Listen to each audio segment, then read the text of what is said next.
नमस्कार, मैं हूं कविता उपाध्याय और आप हैं नमामि डिजिटल चैनल के साथ। हमारे साथ में नेता विपक्ष ईडीएमसी से हैं मनोज त्यागी जी। सबसे पहले तो सर आपसे एक रिक्वेस्ट करूंगी कि हमारे दर्शकों से आप एक अपील कर दें कि हमारे चैनल को सब्सक्राइब करें। जी, जी, बिल्कुल नमामि डिजिटल डिजिटल चैनल को आप ज़रूर सब्सक्राइब करें ताकि ज़्यादा से ज़्यादा आपको हमारे पूर्वी दिल्ली नगर निगम से जुड़ी हुई खबरें आप तक पहुंच सकें और आप उसकी जानकारी लेकर के आगे आने वाले चुनाव में आपने क्या निर्णय लेना है, उस पे आपका नज़रिया साफ हो सके। जी सर, आज का जो विषय है आपने प्रेस कॉन्फ्रेंस भी रखी है, शॉर्ट में बताएं दर्शकों को कि बात क्या है जिस पर आप आज लेकर के आए हैं अपना मुद्दा। देखिए, भाजपा ने सबसे पहली बात जो नगर निगम के अंदर भाजपा शासित है, उन्होंने 6 महीने देरी से कमेटियों का गठन किया, समितियों का गठन किया।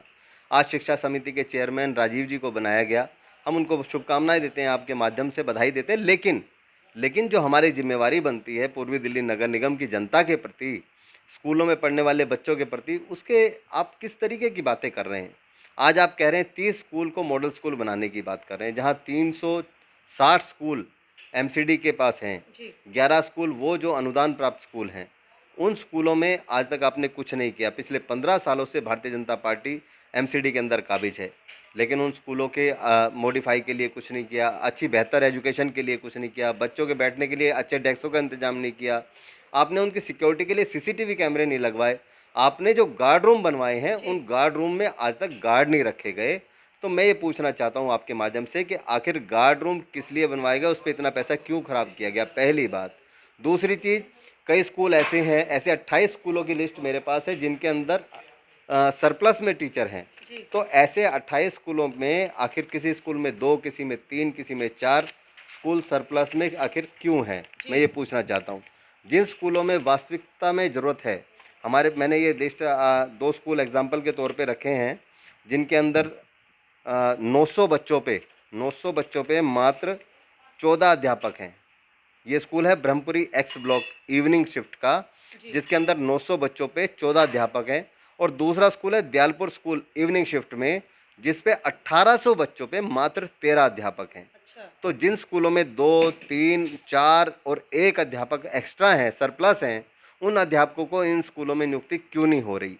क्योंकि उनके संबंध भारतीय जनता पार्टी के पॉलिटिकल लीडर्स के साथ है, इसलिए उनको छूट दी गई है कि जहाँ पे वो आराम से आ जा सकें, उन स्कूलों में उनकी नियुक्ति कर दी जाए, पहली चीज़। दूसरी चीज़, तीसरा, मैं ये जानना चाहता हूँ कि राजीव जी ने बोला कि हमारे स्कूल के अंदर इस पिछले वर्ष में 40,000 बच्चे की संख्या बढ़ी है।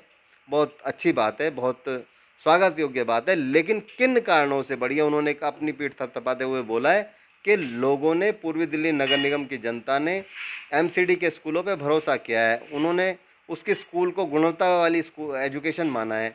तो मैं आपको बता दूं कि अपनी पीठ थपथपाना बंद कीजिए। सबको पता है कि स्कूलों की जर्जर हालात हैं। आपके यहाँ शौचालय साफ नहीं है। अलग अलग शौचालय जो होने चाहिए पुरुष और महिलाओं के लिए, उस तरीके से मेल फीमेल का जो, वो भी पूरे तरीके से बना नहीं है। गार्ड रूम बनाया है तो उसके अंदर गार्ड नहीं है। स्कूलों के ऊपर पानी की टंकी में रिसाव हो रखा है। जो वेस्ट वाटर पाइपलाइन है वो पूरी लीकेज है।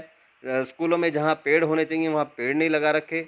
आपने पेड़ काट करके दयालपुर जैसी जगह पर बिल्डिंग बनाने का काम किया। तो मैं आपको बता दूं कि जिन बिल्डिंगों में आपने अथाह पैसा लगा दिया, जहां अनावश्यक पैसा लगाया गया, उस पैसे को इन तमाम स्कूलों में लगाया जाता, उसको बेहतर बनाने का काम किया जाता, क्वालिटी एजुकेशन देने का काम किया जाता। वो आपने नहीं किया। आपने जहाँ शिक्षकों को लगाने की ज़रूरत थी वहाँ आपने उनको नहीं नियुक्ति करी, बल्कि उनको आपने वहाँ लगाने का काम किया जहाँ उनको आने जाने में, आवाजाही में आसानी रहती है, जहाँ वो आसानी से आना जाना पसंद करते हैं। तो मैं ये कहना चाहता हूँ कि आपने 40,000 बच्चों की संख्या की बात करी, तो उन संख्या के बढ़ने का कारण आपकी क्वालिटी एजुकेशन नहीं है, आपके बहुत बढ़िया इंफ्रास्ट्रक्चर नहीं है। वो सिर्फ उसका कारण है आदरणीय उप मुख्यमंत्री मनीष सिसोदिया जी ने जिस तरीके से दिल्ली की जनता को राहत देते हुए एक घोषणा करी कि कोरोना की वजह से बहुत सारे लोग बेरोजगार हो गए हैं, जिनके पास नौकरियां नहीं है, व्यापार नहीं है, धंधे नहीं है, आज वो लोग अपने बच्चों की प्राइवेट स्कूल में फीस नहीं दे पा रहे हैं। तो ऐसे तमाम लोगों को बिना स्कूल लिविंग सर्टिफिकेट लिए, बिना टीसी लिए आप सरकारी स्कूल में अपने बच्चों का एडमिशन करा सकते हैं। जब उन्होंने ये घोषणा करी, उसके बाद दिल्ली सरकार के अंदर 2 लाख बच्चों के अतिरिक्त एडमिशन हुए हैं जी जी और उसी कड़ी में 40,000 बच्चे जो एमसीडी स्कूलों में अतिरिक्त एडमिशन हुए हैं। तो उसी कड़ी में ये हुआ है। इसके लिए बधाई दी जाए तो माननीय उप मुख्यमंत्री मनीष सिसोदिया जी को दी जाए, क्योंकि उन्होंने दिल्ली की जनता का आर्थिक शोषण होने से बचाने का काम किया है, कुल दिल्ली की मिला के जनता को अगर राहत पहुंचाने का कुल काम मिला किया के अगर मैं ये कहूँ कि आप ये कहना चाहते हैं एजुकेशन में जो क्रांति आई है वो मनीष सिसोदिया जी या दिल्ली सरकार के द्वारा आई है, इस वजह से एमसीडी के स्कूल्स में हुआ है, बल्कि वहाँ पर बेहतरी कुछ नहीं हुई, सुविधा कुछ नहीं है, बल्कि यूजलेस है आपके है। हिसाब बिल्कुल यूजलेस है। आज मैं आपको बताना चाहता हूँ, सीसीटीवी कैमरे की बात अगर करें तो जहाँ एमसीडी सीसीटीवी कैमरे लगाने की बात करें, 70,000 रुपये में एक कैमरा लगाया जा रहा था, जिसका हमने टेंडर कैंसिल कराने का काम किया हाँ पिछले जी दिनों, आप सभी को पता है अच्छी तरीके से। जी तो ये तमाम भ्रष्टाचार के काम तो ये लोग कर सकते हैं, लेकिन कोई अच्छा काम नहीं कर सकते।